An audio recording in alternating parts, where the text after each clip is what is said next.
ঘূর্ণিঝড় রেমালের তাণ্ডবে বিপর্যস্ত গঙ্গাসাগর। রাস্তার ওপর মাঝারি ও বড় মাপের গাছ ভেঙে পড়ায় স্বাভাবিকভাবেই বিপর্যস্ত হয়েছে যান চলাচল। যদিও প্রশাসনিক নির্দেশ পেয়ে ডিজাস্টার ম্যানেজমেন্ট টিম গতকাল রাতের মধ্যেই গ্রামাঞ্চলের ক্ষতিগ্রস্ত এলাকায় পৌঁছে গিয়ে ভেঙে পড়া গাছগুলি কেটে পরিষ্কার করে ফেলার কাজ চালিয়ে গেছে। এলাকার মানুষজনকে আশ্রয় দেওয়ার জন্য সরিয়ে আনা হয়েছিল ত্রাণ শিবিরে।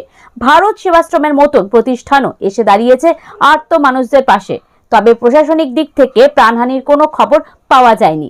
যদিও কিছু কাঁচা বাড়ির চাল, ত্রিফলা লাইট, গাছের ডাল ভেঙে গেলেও আশঙ্কাজনক জায়গাগুলি যেমন নদীর বাঁধ, পানের বরজ, অতি বড় গাছপালা সেগুলোর বিশেষ কিছু ক্ষতি হয়নি। Time Bangla live. কে নিয়ে আপনি কাজগুলো করছেন?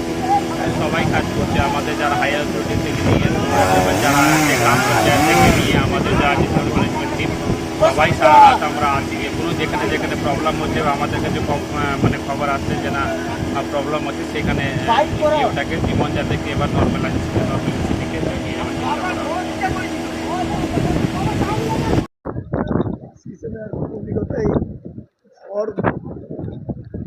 ক্ষয়ক্ষতি কি ধরনের হয়েছে? ক্ষয়ক্ষতি বলতে এখন এই ডালাপালা গাছ বা পুকুর বা ঘর বাড়ি হালকা যারা যেগুলো ছোটোখাটো যেটা পানের বরজ, হ্যাঁ পানের বরজ যেগুলো সেরকম ক্ষয়ক্ষতি হয়েছে।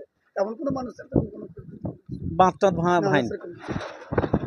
এই ছোটোখাটো এই যে প্রশাসনিক যে সমস্ত অ্যানাউন্সমেন্ট হয়েছিল তাতে কিছুটা আতঙ্কিত হয়েছিলেন? হ্যাঁ ছিলই, আতঙ্কিত ছিল। কিছু মানুষ সরিয়ে নিয়েছে, কিছু তারা ফাঁকা বাড়ি যাদের আছে তারা সরিয়েছে। স্কুল কাছাকাছি স্কুলগুলো যেগুলো ছিল, পার্সেন্টার যেগুলো ছিল, ভারত সেবাশ্রম, হ্যাঁ এখান থেকে কিছু প্রশাসন হিসাবে কিছু ইয়েও দেওয়া হয়েছে তাদের।